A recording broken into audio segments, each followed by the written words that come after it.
দর্শক দেখুন, আরজিকর কাণ্ডে বিচার প্রক্রিয়া শেষ। শিয়ালদা আদালতে সাজা ঘোষণা করা হবে 18ই জানুয়ারি। নিচে লেখা, আরজিকরে মহিলা চিকিৎসকের ধর্ষণ খুনের ঘটনায় বিচার প্রক্রিয়া শেষ হলো শিয়ালদা আদালতে। আগামী 18 জানুয়ারি দুপুরে সাজা ঘোষণা করা হবে। অভিযুক্তের সর্বোচ্চ শাস্তির আবেদন জানিয়েছে সিবিআই। প্রিয় দর্শক, আমি শফিকুল ইসলাম এবং আপনারা দেখছেন আরামবাগ টিভি প্লাস। এই খবর সামনে আসার পরে নির্যাতিতার বাবা মা মিডিয়ার সঙ্গে কথা বলেছেন। কি বলেছেন ওনারা আমি দর্শক আগে শোনাই, তারপরে ব্যাখ্যাতে আসছি। এবং 19 তারিখ 19 তারিখে ডেট দেওয়া হয়েছে, 18 তারিখে কি বলবেন? আমরা তো এর বলতে গেলে বিচারের প্রথম যে সিঁড়ি সেটা হয়তো আজকে পার করতে পারছি। 18 তারিখে যে রায়ই আসুক না কেন, আমরা তো ফার্দার ইনভেস্টিগেশনের জন্য হাইকোর্ট এবং সুপ্রিম কোর্টের দ্বারস্থ হয়েছি। আমরা চাইছি এর পেছনে যারা যারা যুক্ত সমস্ত অপরাধীদের সামনে এনে সে সিবিআই আনবে না কোর্ট বুঝবে কাকে দিয়ে করাবে, সবাইকে সামনে এনে সবার উপযুক্ত শাস্তি চাইছি। কিন্তু প্রথম পেজে সঞ্জয় রায় ছাড়া তো কেউ সামনে নেই। আসবে এরা সবাই নিশ্চয়ই। আপনারা যেমনভাবে আমাদের সঙ্গে সহযোগিতা করছেন সেই দিনতে প্রথম দিন থেকে, এরকম যদি আপনারা আমাদের সঙ্গে থাকেন অবশ্যই সামনে হবে। আপনারা কি সিবিআই কাছে আরও দরবার করবেন বা দিল্লি? না, সিবিআইকে আমরা দরবার করব না, আমরা কোর্টে যা করার করব। আচ্ছা, আর সিবিআই কাছে যাবেন? সিবিআই এখন আমাদের প্রতিপক্ষ মনে করতে পারেন আপনারা। আচ্ছা, কেন? এরকমই পরিস্থিতি তৈরি হয়েছে আর কি। কারণ আমরা যেটা বোঝাচ্ছি সিবিআই সেটা আমাদের বুঝিয়ে দেওয়ার চেষ্টা করছে, আমাদের প্রশ্নের সঠিক উত্তর দিচ্ছে না।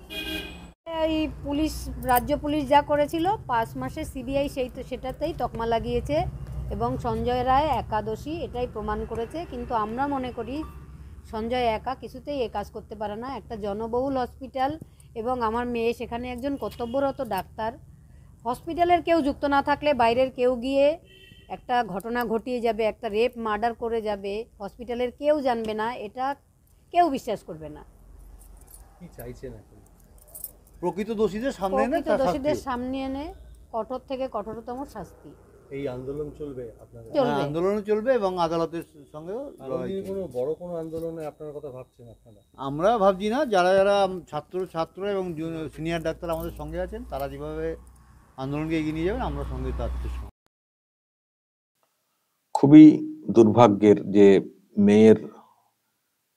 মেয়ের সঙ্গে ওই রকম ঘটনা ঘটেছে, তারপরেও বিচারের জন্য ওনাদেরকেও আন্দোলনের কথা বলতে হচ্ছে। এটা সব থেকে বড় দুর্ভাগ্যের।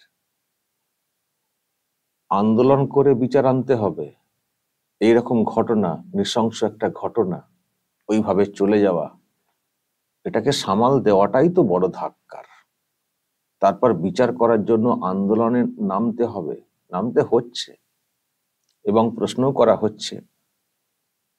প্রশ্নটাই আমার কাছে কেমন লাগলো, আর ওনাদের যে রিয়াকশন আন্দোলনে থাকার কথা, খুবই দুর্ভাগ্যের দর্শক, খুবই দুর্ভাগ্যের।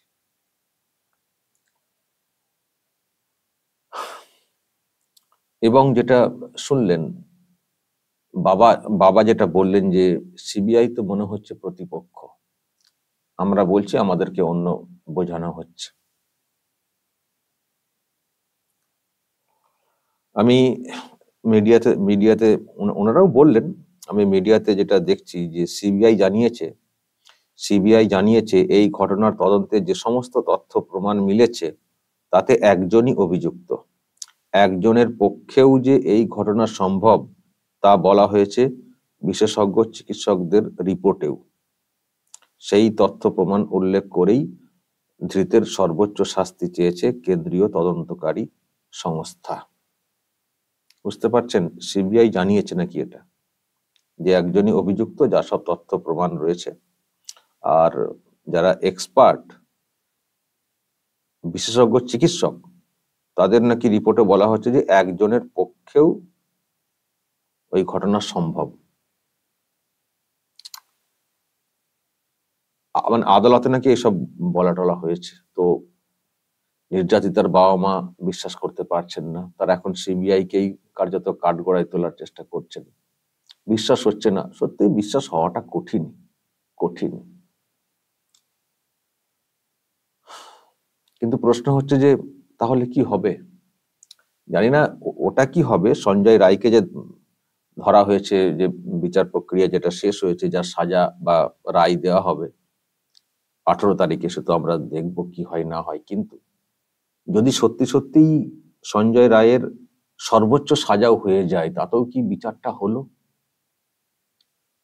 নির্যাতিতার বাবা মায়ের যা বক্তব্য, সঞ্জয় রায়ের সর্বোচ্চ সাজা, ফাঁসি, এইসব হলেও ওনারা মানে এটা মনে করবেন না যে মেয়ের ওপরে যে ঘটনা ঘটেছে তার বিচারটা পেয়েছেন বলে। ওনাদের মধ্যে আফসোস বা এটা থেকেই যাবে, যদি কখনো আর কাউকে ধরা না যায়, ক্ষেত্রটা থেকেই যাবে যে মেয়ের বিচারটা ঠিক হলো না।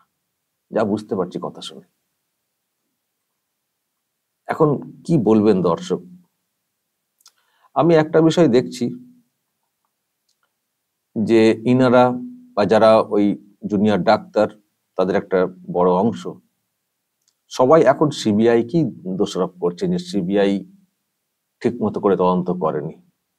ইনারাও বলেছেন যে আমরা আদালতে আবার যাব, বলবো, আরো যারা দোষী তাদেরকে ধরতে হবে। এটা একটা পার্ট, ঠিক আছে, আরো সব যারা দোষী তাদেরকে ধরতে হবে, আমরাও বলবো। মানে সিবিআই এর যে তদন্ত, তাতে ভরসা রাখতে পারছেন না, যেটা আমরা দেখতে পাচ্ছি। আর ঘটনার যে বিবরণ, তাতে সত্যি আমাদেরও বিশ্বাস করতে সমস্যা যে একজনের পক্ষে এটা সম্ভব। কিন্তু এখানে বলা হচ্ছে একজনের মানে বিষয়টা উঠে আসছে। তো এখন সিবিআই কি করেছে, সত্যি কোথাও যে সন্দেহ করা হচ্ছে সত্যি সেটা তারা করেছে কিনা, নাকি আর কাউকে সত্যি খুঁজে পাচ্ছে না, কেউ যুক্ত থাকলেও সেই যুক্ত থাকার কোনো প্রমাণ তারা হয়তো পাচ্ছে না, সেই জন্য আর কারো নাম আনতে পারেনি। বলতে পারবো না দর্শক। প্রশ্ন যেমন আপনাদের মনে আছে, আমাদের মনেও আছে।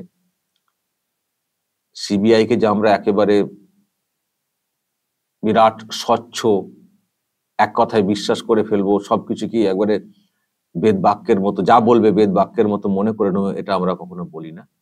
সবার মধ্যেই খারাপ ভালো আছে, খারাপ ভালো লোকজন আছেন, হতে পারে সেটিং ফিটিং, কোনো স্বার্থ থাকতে পারে, একেবারে অস্বীকার করবো না। কিন্তু দর্শক, তাও আমি একটা কথা বলবো শেষে, আমরা যেমন সবাই মানে এখন আমরা বলতে যারা এসব বলছেন যে সিবিআই কিছু করলো না, সিবিআই কিছু করলো না, আমার মনে হয় না সিবিআই কে পুরোপুরি দোষ দেওয়াটা ঠিক হবে।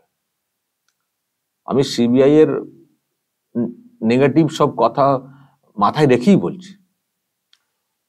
সিবিআই কে যেভাবে ডিরেক্টলি দোষারোপ করা হচ্ছে যে তারা তদন্ত করছে না, তার থেকেও মূল যে জায়গাটা, সেই মূল জায়গাটা নিয়ে আমার মনে হয় সব থেকে বেশি জোরালো আওয়াজটা তোলা উচিত, যেটা এখন আমি শুনতে পাচ্ছি না। এখনো ওই জুনিয়র ডাক্তাররা তারা সেই আওয়াজ তুলছেন না যে তথ্য প্রমাণ ঘটনার 5 দিনের মধ্যে কেন লোপাট করা হয়েছে, কিভাবে লোপাট করা হয়েছে। এমন লোপাট যে যারা লোপাট করেছেন সেটাও খুঁজতে হিমশিম খেতে হচ্ছে সিবিআই কে।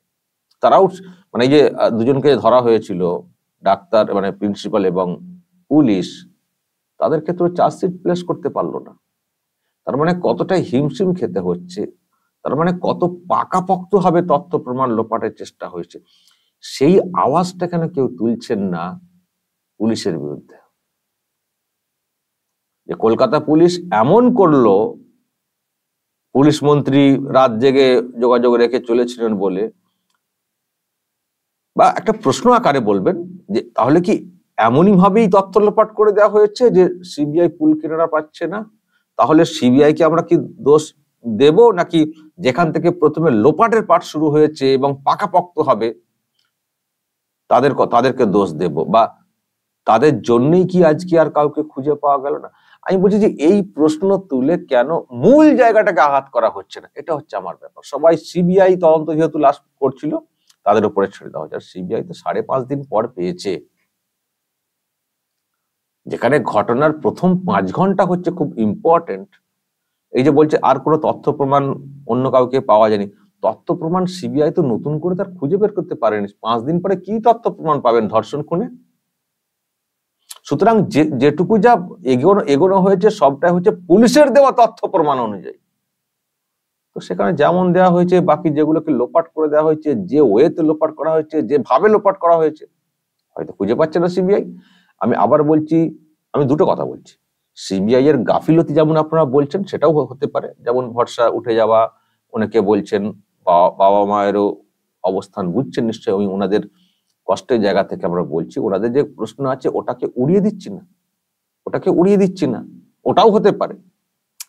কিন্তু শুধু ওটাতেই দাঁড়িয়ে থাকলেও আমার মনে হয় না ঠিক হয় বলে উল্টো দিকটাও ভাবাতে হবে, যে তাহলে কি এমন ভাবে তথ্য প্রমাণ লোপাট করা হয়েছে যে সিবিআই আর কোনো কুল কিনারা পেল না?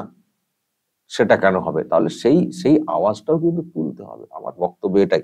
তো যাই হোক, ও তো হলো তর্ক বিতর্কের ব্যাপার, কিন্তু দর্শক কষ্টের জায়গা তো থাকবেই। যে নৃশংস ঘটনার যা বিবরণ কেন, যেভাবে বডিটা, বিবরণ আমি ধরছি, এখন বলবেন সে বিবরণ ঠিক ছিল না, এই ছিল সেই ছিল, এত গ্রাম, সেই গ্রাম নিয়ে সমস্যা, অমক তমক হয়তো বলবেন, তর্ক বিতর্ক হয়তো হতে পারে, কিন্তু একটা বডি পাওয়া গেছে, এটা তো ঠিক। সেমিনার হল থেকে একটা বডি একজন ডাক্তারের ওই অবস্থায় পাওয়া গেছে, এটা তো ঠিক। এবার ভাবুন ওই বডিটা ওখানে ওই অবস্থায় হলো কি করে? একজন জীবন্ত মানুষ থেকে ডেড বডি হয়ে যাওয়া, এই যে মাঝখানের যে পিরিয়ডটা, সময়টা, শুধু সেই জায়গাটা যদি আমরা একটু চোখটা বন্ধ করে ভাবি, এই চিকিৎসকের চিৎকার, আর্তনাদ, বাঁচার জন্য মরিয়া চেষ্টা, ধস্তাধস্তি, যা সব পরে বলা হচ্ছিল, সেসব শুনলে, ভাবলে, আর যখন শুনি বিচার ঠিক মতো করে হলো না, খারাপ লাগে না? খারাপ তো লাগবেই। তবে কোর্টের উপরে ভরসা আছে, উনি বলছেন, আমরাও আর কি করব, ভরসা রেখেই চলবো। খুব খারাপ ঘটনা, যদি সত্যি প্রকৃত দোষীরা সাজা না পান, তাহলে বলবো সব অপারক। পুলিশ এমন করলো, বা ওই লোকেরা এমন করলেন, তথ্য প্রমাণ লোপাট করে এজেন্সিও খুঁজে পেল না। এটা অবশ্য এজেন্সির, যদি এরকম হয়ে থাকে, এজেন্সি খুঁজে পেল না, তাহলে সেটাও মানে এজেন্সির একটা ব্যর্থতা, যে তারা এমন, আবার কি বলবো, দুদিকটাই মানে ভাবতে হচ্ছে, যে হয়তো এমন পাকাপোক্ত করে করেছে, কোনো ক্লু খুঁজে পাচ্ছে না, বিরাট পাকা মাথার কাজ হয়েছে। তো যাই হোক দর্শক, এইসব নিয়ে প্রশ্ন, আমরা কোনোটাতেই নিশ্চিত না। আবার বলা হচ্ছে যে একজনের পক্ষে সম্ভব, সেটাও বলা হচ্ছে। বিশ্বাস করাটা কঠিন, বিশ্বাস করবো না সেটাও বলতে পারি না, কিন্তু বিশ্বাস করাটা কঠিন। দেখা যাক আগামী দিনে কি হয় বিষয়টা। দর্শক বলবেন, যা বলার আপনাদের অবশ্যই বলবেন, কমেন্ট বক্সে নজর রাখবেন আরামবাগ টিভি প্লাস।